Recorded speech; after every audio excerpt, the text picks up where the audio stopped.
Embraer Legacy 650.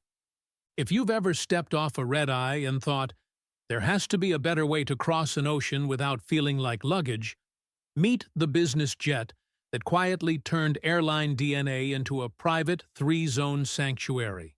Stay to the end, because I'll reveal the single design choice that explains why the Legacy 650 still wins real-world missions, even against newer, flashier rivals, and how that choice turns long flights into easy days.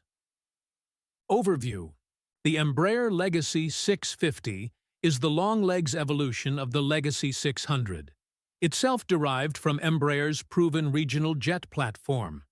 That lineage matters, because what airlines value, dispatch reliability, predictable maintenance, honest handling, translates perfectly to private operations when you add a quiet, tall cabin and intercontinental range.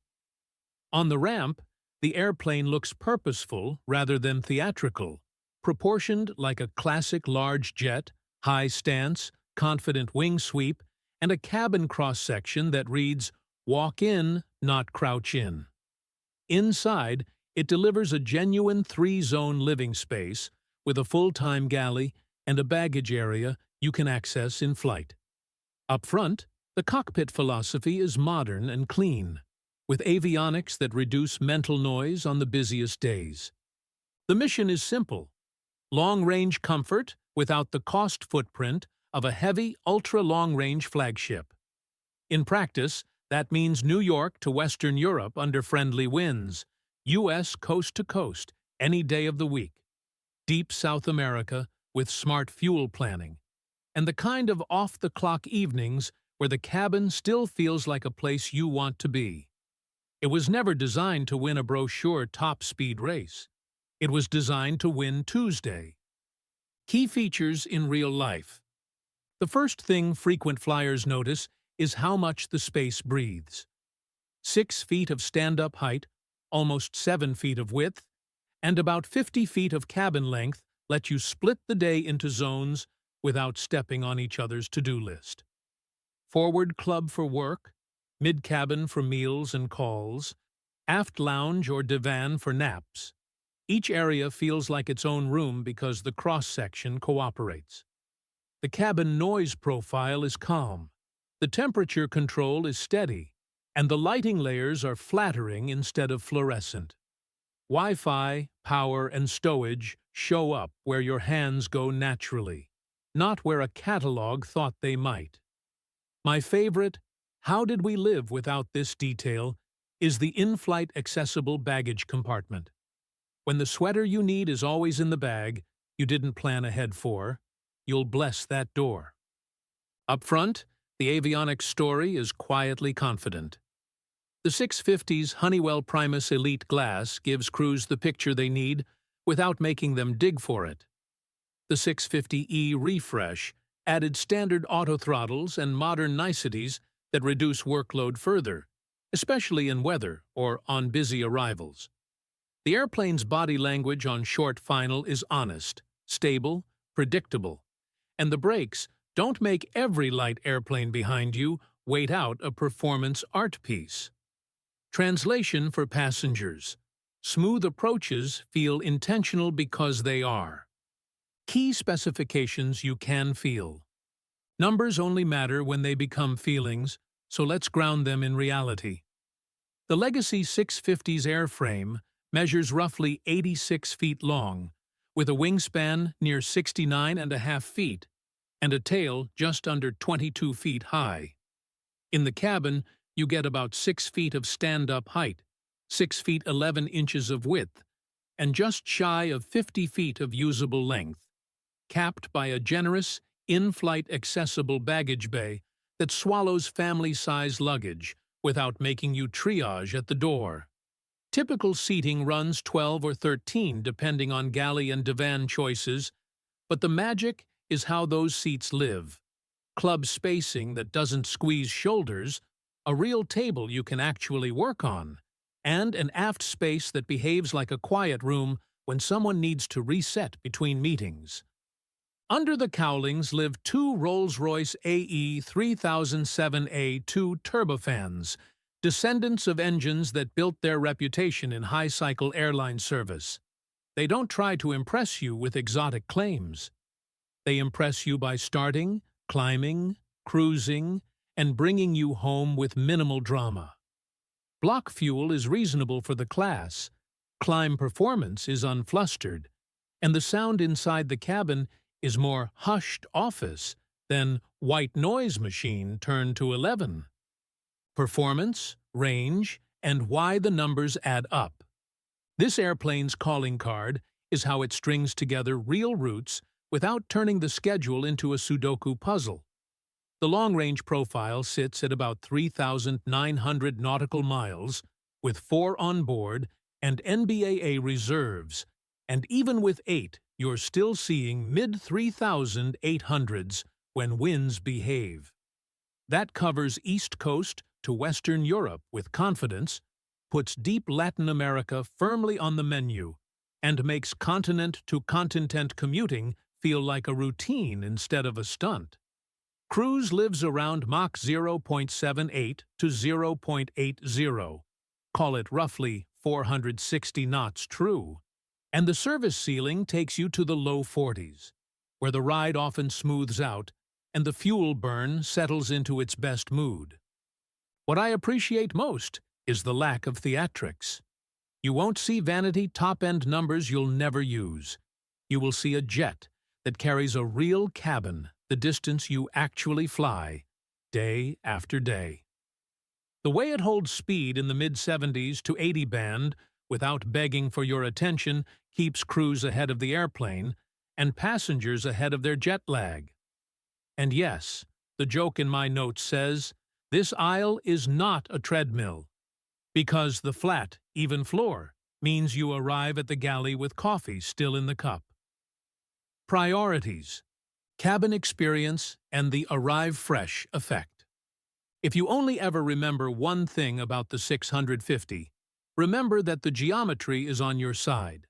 The cross-section doesn't pinch shoulders at the club, the aisle doesn't play trench warfare with your feet, and the 3-zone layout behaves like 3 rooms rather than one long tube. Sound is subdued enough that normal voices stay normal. The galley is a workstation, not a prop. The lav is a place you can actually move around in without making enemies with your own elbows. These are small mercies that add up when you're 5 hours into the day, and the cabin still feels like a place you'd choose to be. Sleep matters too. The aft lounge converts into real sleeping options rather than compromise contortions, and the cabin lighting keeps your body clock calmer than the average tight tube mid. If you've ever tried to squeeze a transatlantic nap into a narrow cross-section, you'll instantly understand why people fall hard for this interior. Quick aside, no, the divan is not a test of your yoga skills. Save the pretzel poses for the hotel gym. Flight deck, safety, and crew workload. Pilots talk about honest handling, and the 650 has that vibe. The Primus Elite Suite keeps the scan tight, and the 650E's auto-throttle option is one of those once you have it, you never go back upgrades. Category 2, Approach Capability. Modern connectivity for charts and EFBS, and a systems philosophy that mirrors what line crews love about Embraer airliners all show up here. When weather gets pushy, the big wins are mental. Fewer menu dives, cleaner callouts, and a flight guidance logic that supports good habits instead of demanding heroics. Passengers feel the downstream benefit because calm in the cockpit turns into calm in the cabin. Money talk. Price, costs, and the spreadsheet that smiles. New pricing at the end of the production run set the Legacy 650E's factory list in the mid-20s, millions before options. In the current pre-owned market, Legacy 650Cs and 650Es typically trade well below the cost of newer, smaller cabin jets, while delivering a larger, quieter interior and real intercontinental reach. That value proposition is why you'll see them working hard in top charter fleets and corporate departments that keep airplanes moving. Day-to-day direct operating costs are competitive for the class, and the maintenance ecosystem benefits from airline-level parts commonality and engine family maturity. If your CFO thinks in block hours and schedule integrity, this airplane makes friends quickly. Ownership reality isn't romantic, but it's where the 650 shines. Big jet presence without big jet hangar drama. Predictable inspections on a calendar you can plan around, and systems that technicians already know. You don't need a shrine to keep one happy. You need a disciplined program and a crew that treats it like the tool it was built to be. Comparisons that clarify the mission. On one end of the spectrum, you've got ultra-long-range flagships that dominate headlines and budgets. On the other, smaller super-mids that promise speed and low burn, but make you compromise on cabin feel and baggage access. The Legacy 650 threads the needle with a large cross-section, a flat-feeling floor, and a cabin long enough to divide your day into 3 honest spaces, while still landing the operating economics that make sense for real companies and serious private owners. It won't outrun every large jet or outclimb every new toy, but it will keep your calendar intact and your passengers human. That's the win that keeps repeat buyers in the fold. A day in service. Picture a Monday that starts at Teterboro with a sunrise push. You accelerate, climb to the low 40s, and the cabin settles into that calming hush. Emails get answered in the forward club.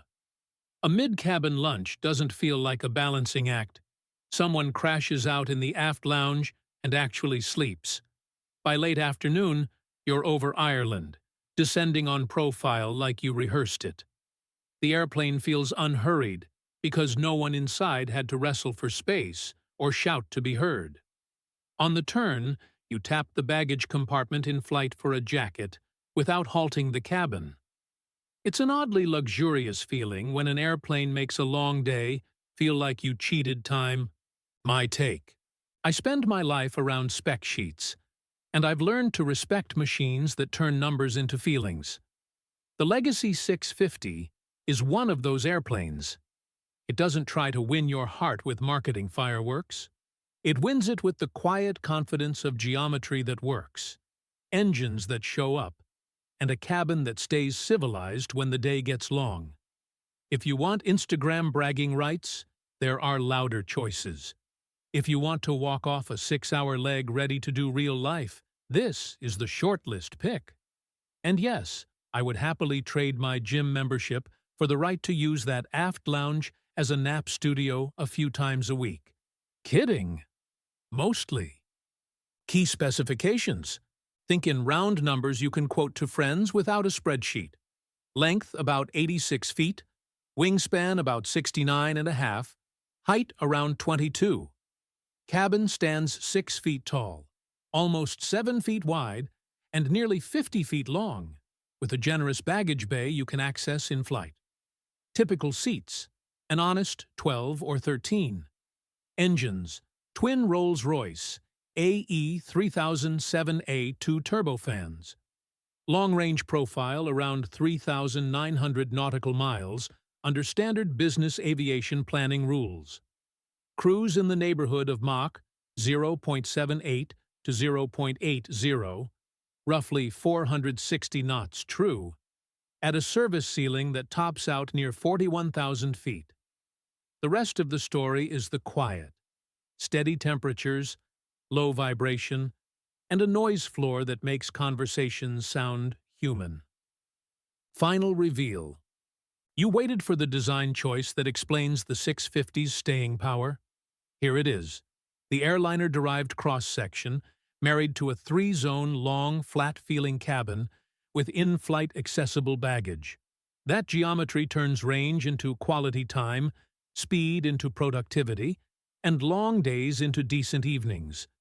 Pair it with mature engines and pilot-friendly avionics, and you get a jet that behaves like a larger airplane when you're on board and like a smaller one when you're paying the bills. That's why crews trust it, passengers ask for it, and accountants keep saying yes. If this deep dive helped you see super mids and large cabins in a new light, tap subscribe so YouTube brings you our next premiere automatically. Drop your take in the comments. Would you trade 10 knots of top-end speed for this cabin geometry and baggage access? I'm featuring the sharpest answer next episode. For members-only polls, behind-the-scenes fleet notes, and early looks, tap Join on the channel page. And if this video made your day, drop a super thanks. Your highlighted comment powers the next investigation and gets a shout-out on screen. Don't end the session here. Cue up our business jet playlist to see how the Legacy 650 stacks up against its nearest neighbors, then jump to our cabin geometry deep dive. YouTube should be surfacing it on your right.